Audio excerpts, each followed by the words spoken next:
こんにちは。お久しぶりです。今は土曜日の朝の8時です。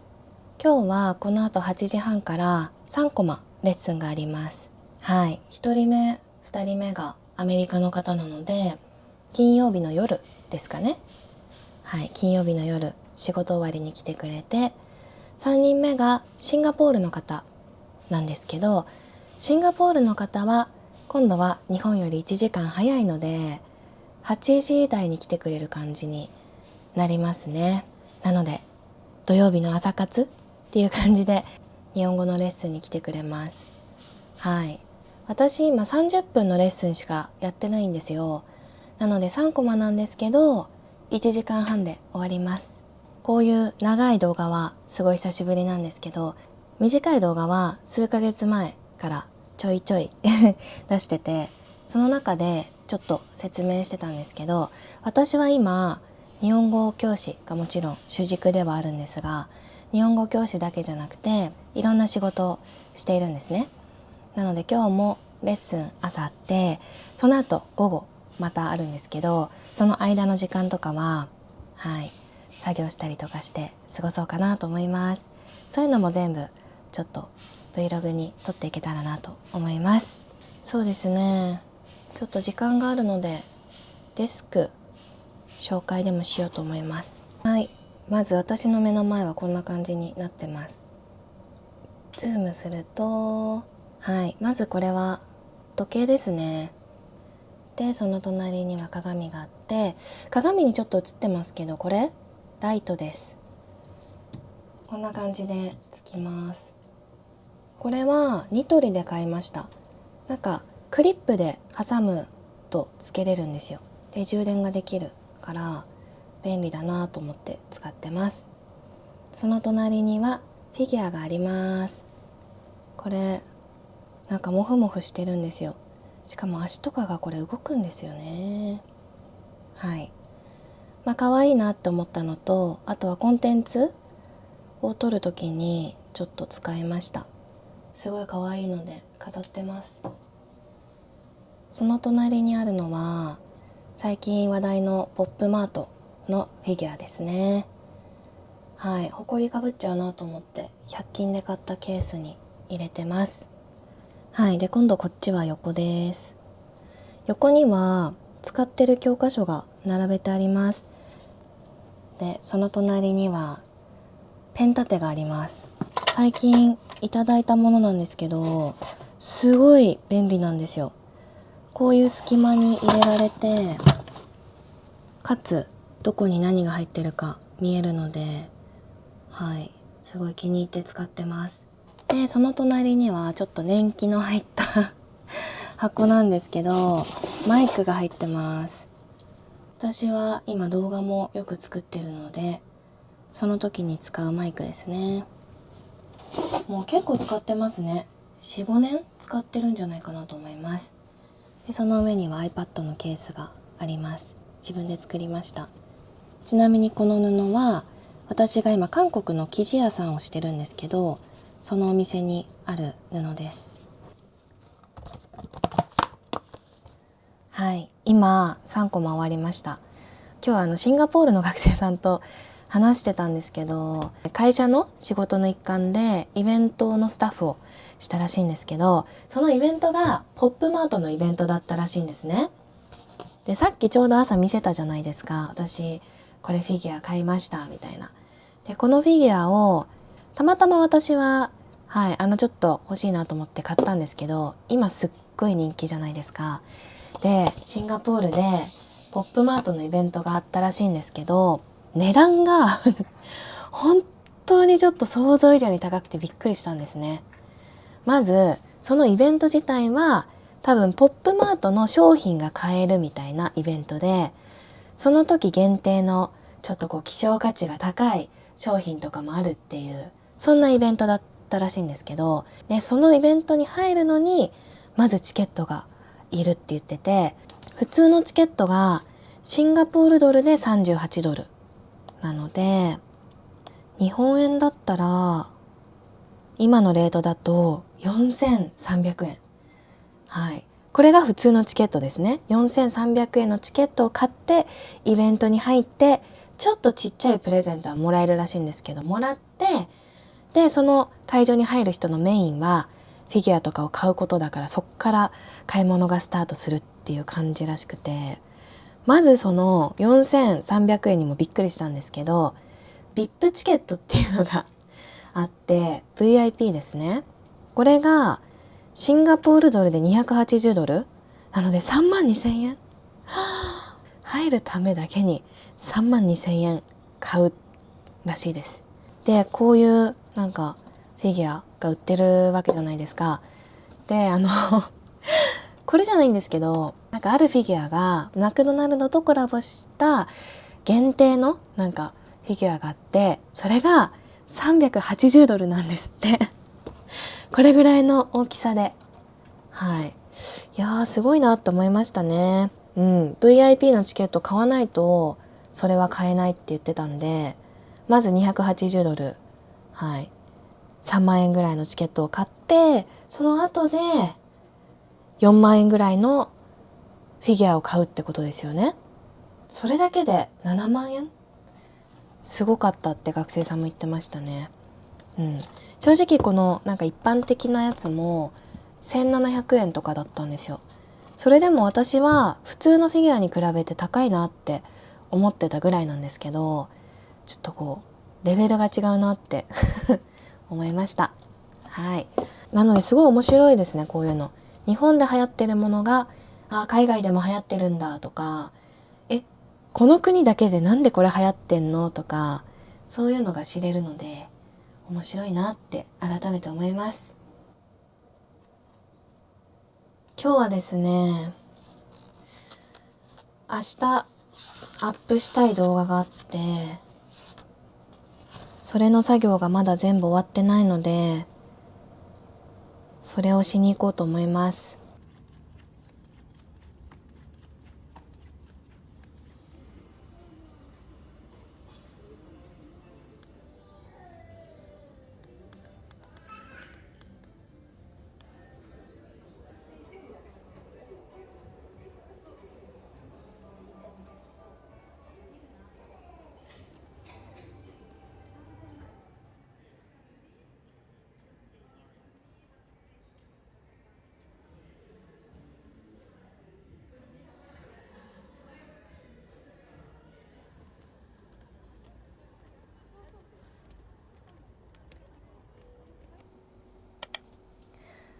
今日は日曜日の朝です。朝の9時45分です。はい。日曜日はレッスンをしてなくて、レッスンが休みの日ですね。はい。1週間に2日レッスンが休みの日を作ってます。はい。今日は休みなんですけど、今から外に出て作業しようと思います。一応今日は休みなんですけど、でも今週後半に旅行に行くので、それを考えると今週分の作業がちょっと終わんなそうだなって思って、今日のうちに少し進めておこうかなと思ってます。はい。ちなみに今日はこの種子をつけていきます。これはお店の布で作ったんですけど、なんかすごい透け感がある布なんですよ。ちょっと韓国っぽくもあり、でもこう可愛さもあり、気に入ってます。ちなみにティッシュケースも作りました。で、私はこれを使ってるんですよ。でもこれをそのまま部屋に置いとくとちょっと生活感が出ちゃうかなと思って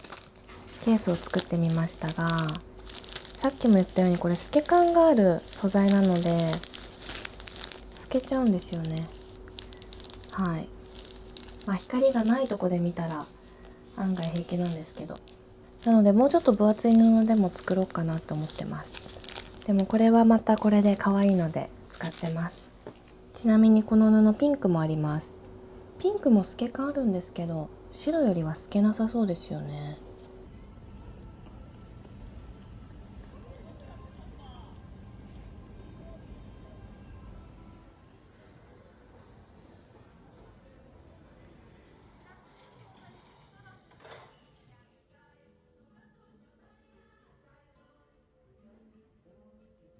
ちょっとやんなきゃいけない作業がいい感じに終わったので、今からちょっと作りたかったものを作っていこうと思います。何の生地で作ろうかな。この生地で作ったやつが結構薄くて透けちゃったので、ある程度柄がしっかりしてるのにしようと思います。これとかいいかな。あとはもうチェックっていうのもありですよね。かわいい。ナチュラル感がすごい韓国っぽい。紫か。これはもう私がすっごい気に入ってる生地で、何を作ってももう本当に可愛いんですよね。どうしよう、これで作ろうかな。はい、今3枚裁断しました。これでティッシュケースを作ります。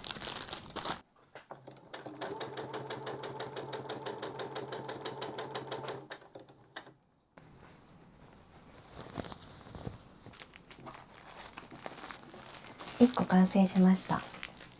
サイズもちょうど良さそうですね。やっぱこの布めっちゃ可愛い。やっぱ布のデザインが可愛いと、こういうシンプルな布小物めちゃくちゃ可愛いんですよね。あと2個も作ります。今買い物して帰ってきました。今週後半旅行に行くので、旅行に必要なものとかも買ってきました。はい、まずは小分けできるやつ、便利そうなので買ってみました。そう、あとウェットティッシュ、小さいので旅行にいいかなと思って買ってきました。なんか最近可愛いデザインのものめっちゃありますよね。あとこれは全然買わなくてよかったんですが、可愛すぎて買ってきちゃいました。スイマーって知ってます？雑貨屋さんですよね。でスイマーすごい世代で、学生の時好きでよく行ってたんですけど、懐かしいと思って、しかもこの色合いがちょっとパステルっぽい感じ、でもパステルすぎない感じが可愛いと思って買ってきました。ポーチですね。ポーチはいくらあっても使えるので、100円だしと思って買ってきました。あとダイソーでこれ、フェルトで今作ってるものがあってこれ作ってるんですよ。そう、今週の後半どこに行くかっていうと、万博に行くので脈々を作ってます。でこのピン使おうかなと思ってダイソーで買ってきました。3COINS でケースを買いました。透明のやつ。私 iPhone が13なんですよ。これすっごい気に入ってるんですけど、なんか汚れてきちゃって買い時かなと思って新しいの買いました。だ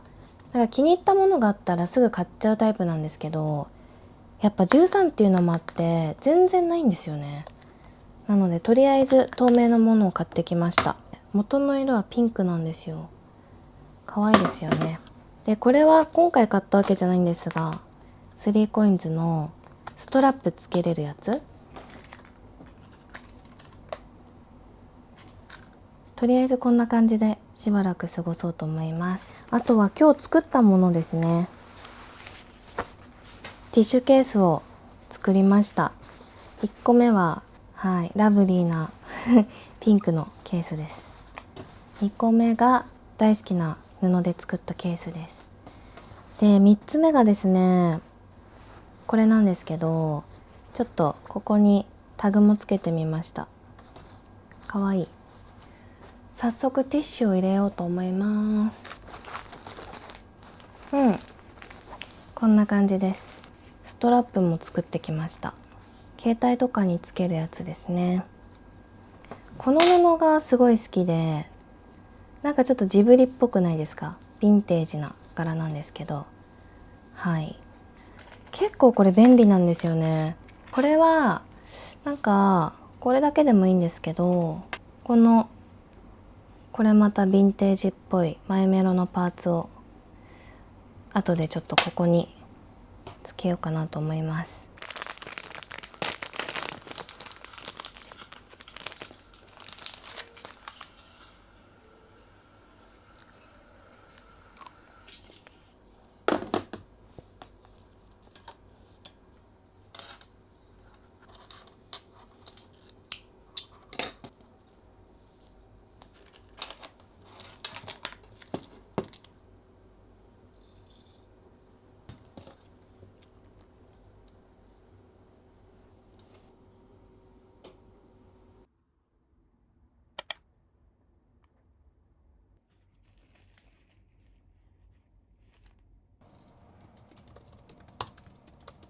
はい、今レッスンしてた学生さんがちょうど先々週ぐらいから日本に住み始めたそうです。でその学生さんに初めて会ったのが去年の12月だったんですね。で急に半年後とかに日本に行くことが決まったから日本語教えてほしいっていうことでレッスンを始めたんですよ。でその方シンガポール人で、シンガポールあるあるなんですけど、シンガポールで日本語勉強している方って結構みんなの日本語を使うことが多くて、これですね、みんなの日本語で、やっぱ周りがみんなの日本語使ってるから自分もみんなの日本語でやりたいっていう風におっしゃる方が結構いて、でその方もそのパターンだったのでみんなの日本語で進めてたんですね。でただその方が結構そのひらがなとかをキャッチするのに時間がかかっちゃって、かつ急にこう日本に来るってなって準備とかでその仕事の方も忙しくて、あんまりこう勉強する時間が取れないみたいな感じだったんですよ。なのでこのみんなの日本語でレッスンをするっていうと、その教科書の中が全部日本語だけなので英語の助けがないので、はい、しっかりひらがなをマスターしてからじゃないと入れないのに、ひらがなをマスターするまでにすごい時間がかかるっていう感じだったんですよね。それででもしょうがないので一緒にひらがなを勉強してってやってたんですけど、私がこれぐらいでここまで進めようっていう計画をなんとなく立ててからスタートするんですけど、思うように進まなくて、で学生さんのモチベーションも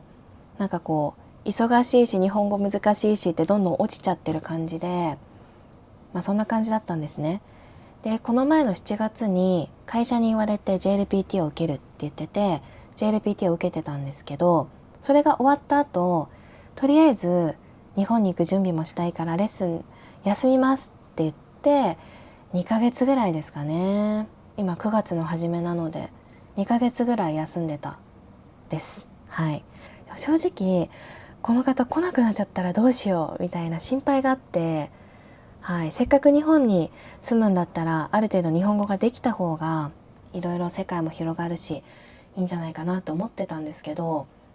あんまり強くも言えないのでただ待ってたんですね。そしたら今日来てくれたっていう感じで、教科書持ってるって言ったらみんなの日本語友達にあげてきたみたいなどういうことって思ったんですけど、あげて日本に来たみたいなんですね。でもやっぱ日本語勉強したいっていう、感じだったので元気をおすすめしました。でもその方も JLPT っていうそのなんていうんですか、しなきゃいけないことみたいなのがなくなって日本で生活するから日本語勉強したいみたいな、そういう軽い気持ちになったというか、そんな感じだったのでもう先生のおすすめ通りに行くわって言ってくれて、今日元気を使ってお試しでレッスンしたんですけど、すごいいい感じだったんですよね。やっぱ英語を話す方なので、ちなみに教科書こんな感じで元気は英語の助けが結構入ってるので、そうなんですよね。なんかこうひらがなが完璧じゃなくても進めていけるっていう教科書なんですよね。なので学生さんも結構楽しそうに、久しぶりのレッスンにもかかわらず楽しそうにレッスンを受けてくれて、かつやっぱ今日本にいるのでなんか日本語が出てくるんですよ。よろしくお願いしますとか、もうそのフレーズさえも今までは結構ゆっくりって感じだったのに、今日会ったらなんかよろしくお願いしますみたいな日本人になってるって思ったんですけど、でもまだまだなので、これから多分 1,2 年はいるんじゃないかなと思うので、その間に結構日本語で日常会話余裕でできるくらいまで持っていけたらなと思ってます。これからのレッスンがまた楽しみです。で今日はこの後ちょっと時間が空くので生地の発送をしようと思います。この布レースなんですよ。何が可愛いって、この一番下の部分が可愛いんですよね。結構固めの生地なのでバッグとかにも使いやすい、そんな生地ですね。もう本当に柄がおしゃれ、上品。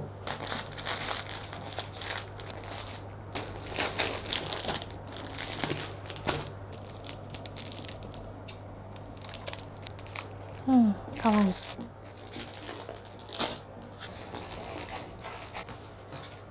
これ昨日ティッシュケース作ってた布なんですけど、今ちょっとお店にはなくて完売中なんですが、再販するために入荷しました。でこれがちょっと生地感的には分厚め、しっかりした感じの布なんですけど、それの薄いバージョンも入荷しました。でこのピンクだけじゃなくて、この赤、もともと分厚い方でもあった赤と、今回は新しくこの色、オレンジのベースに紫のリボン、これも入荷しました。あと今年の春夏一番売れているこれも再販しようと思ってます。であとは新作たちですね。もう本当に可愛いですね。可愛い系、ちょっと上品系と、あとは今レトロがブームじゃないですか。こういう柄も新作として出します。これ黒も可愛いんですよ。レトロ関連でもう一種類ありました。これがまたね本当に可愛いんですけど、こういう感じの布です。今からアップ準備、再販準備をしようと思います。お店のオープン1年を記念して、なんかイベントも一緒に開催できたらなと思うので、今日はこれからその辺の計画を立てていこうと思います。